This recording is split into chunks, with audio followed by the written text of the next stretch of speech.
continuar, tenemos la presencia del doctor Giordano Pérez Gaxiola, que es pediatra con maestría en medicina basada en la evidencia, trabaja en el Hospital Pediátrico de Sinaloa, es codirector de la Red Mexicana de la Colaboración Cochrane, editor asociado de la revista Archivos de Enfermedades en Niños y del Comité Científico en Evidencia en Pediatría. El tema que presenta es guías de práctica clínica en pediatría.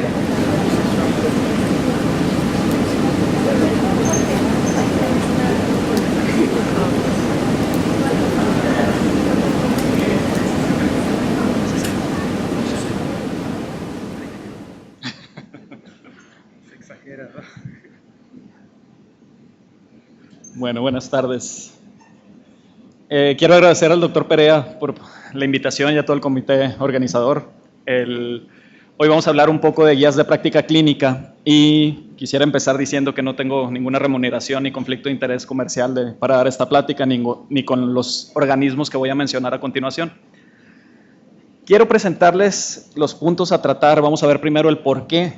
Antes de la plática me decía el doctor de que todos sabemos que existen las guías, pero nadie las sigue. Entonces vamos a ver el porqué de las guías clínicas, vamos a platicar un poco de cómo se formulan las recomendaciones, luego en qué guías pudiéramos confiar para finalmente ver dónde las podemos encontrar. Y quiero comenzar con el porqué, presentándoles un caso clínico. Esta es una niña de 4 años, sana, que tiene 2 días con estornudos, rinorrea, un poquito de tos. Un día antes de la consulta trae dolor de oído y empezó con fiebre. A la exploración física tiene una buena apariencia, un poco de rinorrea. El tímpano no está perforado, pero sí está hiperémico, abombado, no móvil. Tiene sus vacunas incompletas, incluyendo neumococo, influenza, hemófilos influenza. Acude a kinder y este es su segundo cuadro. Vean el cuadro y piensen ustedes en qué le darían a esta niña, así como se les estoy platicando. Este es un caso. Es más, si se animan, escriban su receta. ¿Qué medicamentos le darían a esta niña y con qué indicaciones? Todo lo que le darían. Inclusive pueden discutir entre ustedes. ¿Qué le darían? ¿Qué tipo de medicamentos le darían?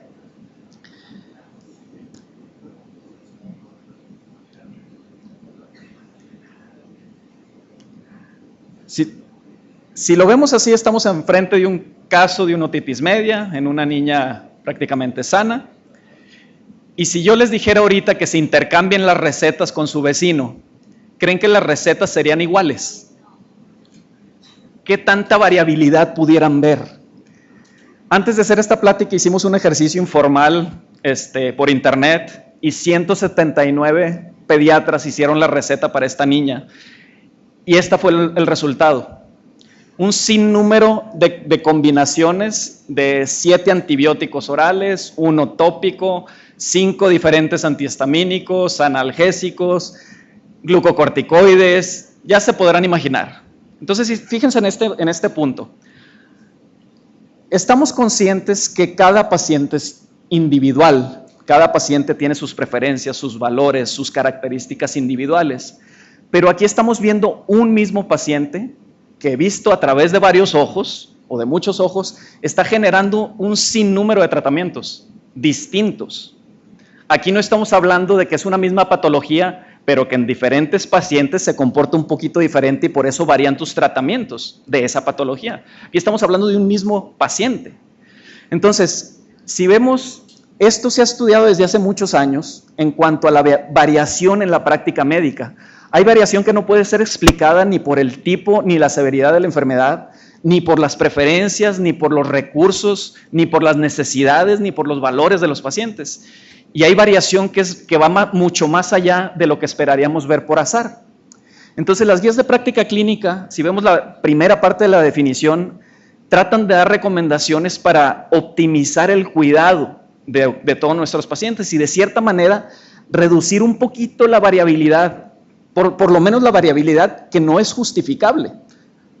Siempre se va a tener que individualizar, pero hay variabilidad que no es justificable y que no debería de existir. Ahora, en un segundo punto, además de disminuir las discrepancias y esta variación, está que nosotros como médicos tenemos que estar estudiando y tenemos que estarnos actualizando. Y resulta que día con día, en Medline diario, se publican 1,700 artículos. Y si nos fuéramos muy quisquillosos para leer únicamente cosas de tratamiento, tendríamos que estar leyendo 75 ensayos clínicos al día. Entonces es muy difícil estar, no es muy difícil, es prácticamente imposible estar al día en este sentido. Por lo tanto, muchas veces nos sugieren leer recursos predigeridos o compendios o sumarios de evidencia, como son las guías de práctica clínica, que vienen quedando en el segundo peldaño de lo que sería más amigable para nuestra práctica diaria en cuanto a estar leyendo y a estar al día. Entonces, de cierta manera, las guías clínicas también nos sirven para esto, para estar al día y estar manejando esta sobrecarga de información, esta infoxicación. Y todo esto nos sirve para orientar la toma de decisiones en salud. Ahora, yo creo que es fácil, además de estas razones, yo creo que pudiéramos sacar muchas más razones para justificar las guías clínicas. Entonces vamos a hablar un poquito ahora de cómo se formulan las recomendaciones que vienen en las guías. Si se acuerdan, el caso clínico era de una niña con otitis media. Entonces les voy a plantear aquí 2 guías de práctica clínica. Estas 2 guías están redactadas de maneras distintas, obviamente por diferentes autores y diferentes idiomas, y si se fijan, una dice 1B, 1A y letras, y aquí vienen puras letras, y aquí viene recomendación y opción y no recomendación. Entonces, si ustedes se acuerdan, en todas las guías clínicas que hemos leído o que han leído, tenemos una torre de Babel. Tenemos un montón de lenguajes y de idiomas en cuanto a cómo se describe la calidad de la información, el nivel de evidencia, la fuerza de las recomendaciones. Y en realidad hay más de 60 sistemas de graduación de la evidencia. Estos sistemas nunca se han estudiado en tiempo real con los pacientes, a ver qué tanto afecta, cómo esté redactada cada guía de práctica clínica, a ver qué tanto el doctor llegaría a implementarla en su práctica. Hace unos años hicimos un ejercicio en el cual le dimos a los participantes del estudio un caso clínico de un niño con diarrea y le preguntamos si daría o si prescribiría X medicamento, un medicamento específico que pusimos en el ejercicio. Contestaron esa encuesta más de 200 entre pediatras y residentes de pediatría y contestaban la pregunta diciendo si definitivamente sí responderían sí recetarían ese medicamento o definitivamente no en una escala de Likert. Después de haber contestado, les dábamos a que leyeran una recomendación de una guía clínica, pero esas recomendaciones las redactamos en 4 sistemas diferentes de cómo se gradan las guías clínicas, en estos 4, en el de Oxford, de Grade, del Instituto NICE y el Instituto SIGN. Entonces, los participantes al azar les tocaba una de estas redacciones, y después de haber leído esa recomendación decían si volverían a recetarlo o no.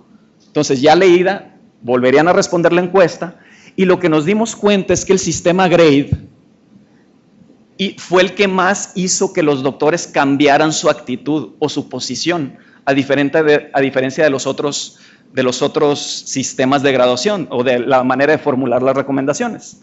Entonces, Grade nació en el 2000 tratando de mejorar todos estos procesos en las guías de práctica clínica para hacer, por un lado, las guías que sean transparentes y por otro lado que sean muy explícitas y muy fáciles de leer y de entender.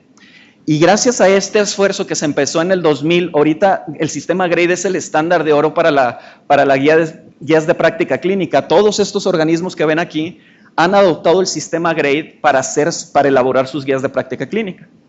Entonces, Grade lo que hace es tratar de dividir por un lado la calidad de la evidencia y por otro lado la fuerza de las recomendaciones. ¿A qué nos referimos con esto? La calidad de la evidencia se refiere a la certidumbre que tenemos de si un medicamento, gracias a la investigación, ya está comprobado si sirve o no sirve. Vean esta caricatura.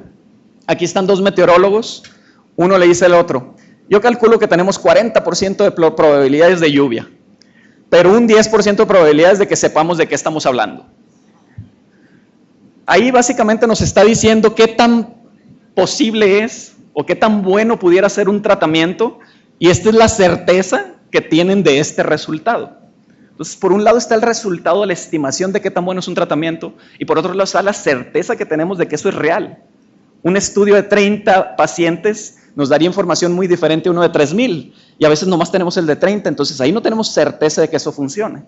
Así es como califica la evidencia GRADE, tratando de pensar qué tan seguros estamos de que lo que ya se estudió esté cerca de la verdad acerca de ese tratamiento, y divide la evidencia en alta, moderada, baja y muy baja. Ahora, si ustedes se acuerdan de todos los sistemas que ven en las guías de práctica clínica, siempre les ponen todas estas peldaños o niveles, y les ponen ensayos clínicos, cortes y todos los tipos de diseño, y también les ponen las recomendaciones de los expertos abajo. Una de las primeras cosas que hicieron GRADE es considerar que esto que estamos viendo acá abajo, la recomendación del experto, en realidad las recomendaciones siempre están. La opinión del experto siempre está. Cuando tú vas a tomar la decisión, siempre va a estar tu opinión y la de tus colegas y la de los expertos. Entonces, en realidad eso no es un nivel de evidencia, eso es parte de la recomendación después. Entonces, lo primero que hicieron fue quitar ese peldaño. Y los otros peldaños los simplificaron a 2 niveles únicamente. Por un lado, los ensayos clínicos, y por otro lado, todos los estudios observacionales. De esta manera, el sistema de GRADE parte de que si tenemos ensayos clínicos para ver si vamos a hacer una recomendación, es una calidad de la evidencia alta. Y si tenemos cohortes y casos y controles y series de casos, es calidad baja. Sin embargo, nosotros podemos encontrar para hacer una guía clínica ensayos clínicos que están muy mal hechos, o ensayos clínicos que unos dicen que sí y otros dicen que no, o ensayos clínicos que tienen muy poquitos pacientes y muy poquitos eventos. Entonces, a pesar de tener ensayos clínicos, pudiéramos terminar con una calidad de la evidencia muy baja. O viceversa, podemos tener estudios de cohorte que tienen una fuerza de la asociación muy alta, o que tienen un gradiente de dosis-respuesta, y que están muy, muy bien hechos, y podemos tener una calidad de la evidencia alta. Entonces, esa es por un lado la certeza que tenemos de que lo que se encontró en la investigación ya es la verdad, ya no va a cambiar. Por otro lado está la recomendación, y en la recomendación, cuando vamos a tomar una decisión en salud, no solo tomamos en cuenta la evidencia es una de los puntos a considerar para ver si vamos a recetar o no un tratamiento o una intervención. Está por un lado la evidencia, y también si lo va a aceptar el paciente y sus valores y preferencias, el balance de beneficios con riesgos, inclusive el uso de recursos o la viabilidad en los sistemas de salud. Todo esto es lo que implica una recomendación en salud. Entonces, las recomendaciones en salud se refieren a cuando tanto los pacientes como los médicos y como los directores de los hospitales y los gestores en salud, si estarían de acuerdo todos en que los beneficios que aportaría ese tratamiento serían mayores a los riesgos, entonces sería una recomendación fuerte para dar ese tratamiento. Al revés, si todos estuviéramos de acuerdo que ese medicamento o ese tratamiento haría más daño que bien, sería una recomendación fuerte para no darlo. Cuando tenemos cierta dura en ese balance de los riesgos y los beneficios, ya considerando todo, es cuando están las recomendaciones débiles o condicionales. Débiles a favor o débiles en contra. Pero aquí en cuanto a las recomendaciones hay que tener mucho ojo. ¿En qué sentido? Puede haber recomendaciones que tienen una calidad de la evidencia muy baja, pero que son recomendaciones fuertes. O al revés, que tienen recomendaciones débiles, pero que tienen calidad de la evidencia muy baja. Traten de pensar en esto. Traten de reflexionar y traten de pensar en un tratamiento o una intervención sanitaria que prácticamente no tenga estudios, pero que todo mundo lo haríamos.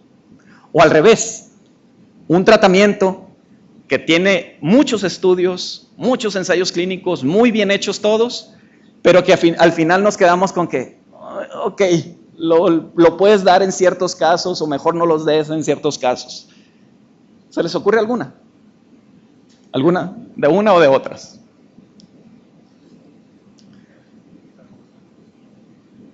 El tratamiento de la comunicación interauricular, cierre con un dispositivo. Cierre con un dispositivo tiene muchos estudios muy bien hechos, y que tiene un alto, comparable a la cirugía. Ajá. Pero a la hora de tomar la decisión tienes que saber el costo. Con lo que te cuesta un dispositivo, cierras 4 o 6 días. Entonces, fíjense, aquí tenemos un ejemplo del tratamiento de la CIA, en el cual, a pesar de que hay muy buenos estudios, hay muchas cosas a considerar que al final de cuentas no se lo vas a recetar a todos los pacientes y no lo pueden implementar en todos los sistemas de salud. ¿Y de acá?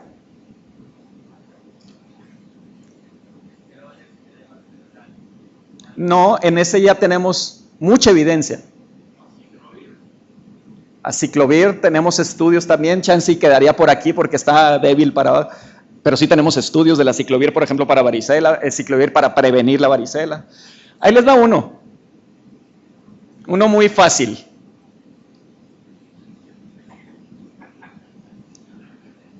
¿Sí o no? ¿Todos lo incorporarían en su práctica? No tenemos ningún ensayo clínico que hable de la eficacia de los paracaídas. No hay ningún estudio, por lo tanto tenemos una calidad de la evidencia baja. ¿Lo usaríamos todos? Sí. Entonces, esa es una recomendación fuerte. Todos lo usaríamos, a pesar de que no tenemos estudios. La adrenalina para el paro cardíaco. No tenemos ensayos clínicos de la adrenalina en paro cardíaco. La insulina para cetoacidosis diabética. No tenemos ensayos clínicos de la insulina contra placebo para la cetoacidosis diabética. Y todo mundo lo usaríamos a pesar de no haber estudio. Y esta ya dijimos uno, la CIA. Otro, el caso de la niña. Es una niña mayor de 2 años que no tiene factores de riesgo y que los antibióticos están muy bien estudiados, muchos ensayos clínicos, y que el beneficio en estos pacientes en particular tal vez están ahí pegaditos al riesgo de que te dé diarrea y al riesgo de que te dé resistencias bacterianas y que te disminuya el dolor un poquito. Entonces ahí pudiera ser débil a favor, a pesar de haber mucha calidad de la evidencia. Ahora, Gray no se queda ahí, tiene varios proyectos como hermanos, en el cual ustedes pueden acceder a sistemas que ellos están desarrollando como gradepro.org, en el cual ustedes pueden hacer sus proyectos para incorporarlos en sus hospitales, en sus centros de salud o en sus consultorios, en el cual ustedes pueden hacer desde perfiles de la evidencia Grade, tablas de hallazgo de sumarios Grade, hasta guías completas de práctica clínica, y todos estos sistemas son gratis y están en línea, disponibles para cualquier persona que los quiera usar. Y cada uno de estos les dan una plantilla para irla llenando, de tal manera que ustedes terminan con documentos bien completos, en el cual ustedes pueden presentar, por ejemplo, a un director, si quieren demostrarle si sirve o no sirve un medicamento que ustedes quieren implementar en el hospital, y pueden hacer incluso marcos de decisión para cómo llegarían desde esa evidencia hasta implementar esa situación. Y también algo interesante que están haciendo son ayudas a la toma de decisiones, para la toma de decisiones compartida. Aquí hay un ejemplo que es en adultos, pero están tratando de platicar con el paciente 2 tratamientos para el cáncer de mama y le preguntan, de todo esto, ¿qué es lo que más te interesa a ti? No morirte por cáncer, no morirte en general, los efectos secundarios, el costo, bla, bla, bla, y el paciente puede seleccionar algunos de estos, los que le parecen más importantes para él, y al seleccionarlo, te da números de qué tanto beneficio te pudiera dar tal o cual tratamiento. Entonces hay proyectos muy interesantes que está haciendo Gray que los podemos incorporar a la práctica diaria. Ahora, ¿en qué guías confiar? Fíjense en el caso de la guía de práctica clínica de la bronquiolitis de la Academia Americana de Pediatría. Dice, no administres salbutamol, recomendación fuerte, no lo debemos de usar. No administre epinefrina nebulizada, recomendación fuerte, no lo debemos usar. No deben usar esteroides, no debemos usar esto. En los pacientes hospitalizados, tal vez pudieras considerar nebulizarlos con solución oportónica. Bueno, entonces, ¿qué quieren que haga con los pacientes con bronquiolitis? Y ahí es una guía de práctica clínica que nos enoja, porque nos dice que no quiere que hagamos nada con los pacientes, entonces, ¿qué vamos a hacer con ellos? Y a veces esa situación, ese sentimiento de que nos quieren cambiar la práctica, nos hace mucho ruido y por eso hacemos un lado las cosas. De hecho, hay estudios en psicología, desde hace muchos años, este es uno de los más famosos del 77, en el cual le dan a varios expertos un mismo manuscrito con la misma introducción y los mismos métodos, Pero los resultados los redactan de dos maneras, y a unos les tocan resultados que están de acuerdo a lo que previamente creen esos expertos y otros en contra. Y los que les tocan estos dicen, ¡ay, qué bien hecho está este estudio! Y los que les tocan en contra encuentran que está muy mal hecho el estudio, y no solo eso, encuentran hasta errores tipográficos en el estudio. ¿Por qué? Porque no nos gusta que nos contradigan. Entonces, tal vez, antes de leer cualquier lectura, cualquier estudio o guía de práctica clínica, deberíamos de pensar en primero si la guía está bien hecha. Y ya después de si la guía está bien hecha, entonces leer las recomendaciones. Porque entonces sí, ya dije que está bien hecho. Entonces ya tengo que pensar bien en hacerle caso si está bien hecho o no. Entonces tenemos que pensar si la guía está bien hecha. Y para eso tenemos algunos instrumentos que los más entusiastas pudieran agarrar cada guía clínica y agarrar el instrumento AGRI2 y estarla calificando los 23 puntos del instrumento AGRI para ver si está bien hecho. No tenemos tiempo a veces, pero eso puede ser algún trabajo que pudiéramos hacer para un análisis de lo que estamos haciendo en nuestra práctica diaria, de las guías que nos competen a nosotros.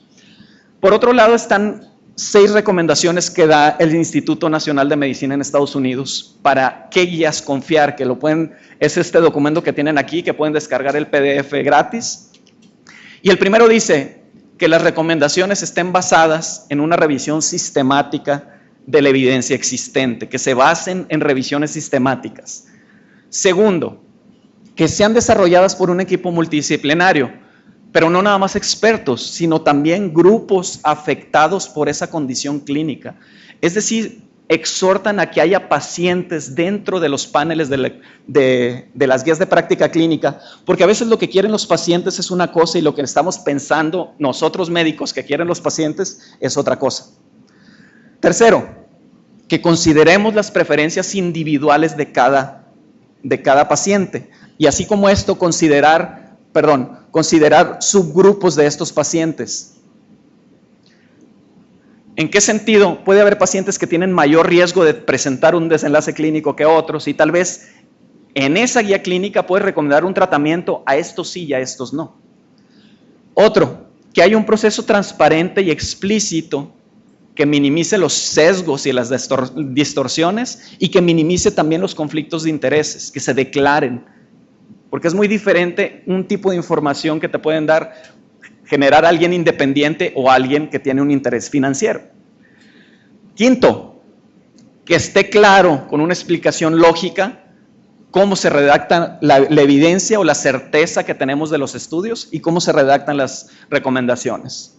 Y finalmente, que esté actualizada, que sea revisada y modificada apropiadamente, cada vez que nueva evidencia esté disponible, no cada 10 años o cada 5 años, sino cada que haya un estudio que cambie las recomendaciones que tienes en tu guía de práctica clínica. Entonces, tal vez esos 6 puntos los podemos checar rapidito en las guías que estamos leyendo. Para terminar, nomás les voy a compartir 3 sitios de dónde encontrarlas. Uno se supone que lo deberíamos de conocer todos, que es el CENETEC, que es el que nos guía la práctica clínica aquí en México.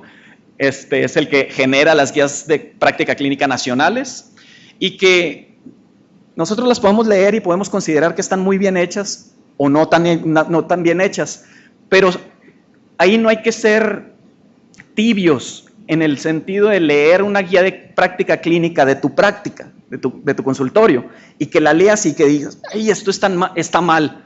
Y la haces a un lado la del CENETEC, y el CENETEC nunca se enteró. O sea, es algo activo, hay que ser activos y mandarle una carta al CENETEC donde digas, oye, esta recomendación ya no es así, hay que modificarla porque hay esto y esto de evidencia, no hay que quedarnos con las manos cruzadas, hay que mejorar el cuidado de la salud aquí en México, y así es como lo podemos hacer. Segundo, el GIN, la Red Internacional de Guías Clínicas, esta organización que tiene también menos de 15, 20 años, es una organización internacional que recopila guías de muchos países y que ahorita contiene más de 3,700 guías de práctica clínica. Entonces, ahí los podemos acceder. Y finalmente, el metabuscador TRIP o TRIP Database. Este metabuscador también les proporciona guías de práctica clínica de Estados Unidos, Canadá, Australia, Nueva Zelanda, el Reino Unido, y desde hace unos meses para acá, un año para acá, ya están incluidas también las de Guía Salud de España. Entonces ahí tenemos muchos recursos para descargar guías de práctica clínica de nuestro interés. Para concluir, a ver si dejamos tiempo para preguntas. Las guías de práctica clínica pueden apoyar en la toma de decisiones en salud y en pediatría específicamente. Disminuyen la variabilidad no justificada, optimizan el cuidado de los pacientes y también nos ayudan a reducir esa sobrecarga de información o esa infoxicación que a veces se refiere como eso. Segundo, hay que pensar muy bien en esto, que son guías. Las guías tratan de reducir la variabilidad no justificada en la práctica, pero no quiere decir que dependiendo del paciente nosotros podemos individualizar o no podemos individualizar el cuidado, porque cada paciente es diferente. Entonces, en base a esa guía, nosotros podemos individualizar y no seguir al pie de la letra la guía, pero orientarnos con ella para tomar una decisión para ese paciente individual y justificarlo y redactarlo en el expediente clínico, porque es lo que nos va a ayudar después si tenemos algún problema médico-legal. Y finalmente, como les decía, no todas las guías se pueden aplicar en un contexto. Si tenemos un dispositivo para cerrar la comunicación interauricular en un lado y aquí en Guadalajara o en Culiacán, Sinaloa, no lo tenemos, esa guía, por más de que sea el mejor tratamiento del mundo, no lo vamos a poder implementar. Muchas gracias.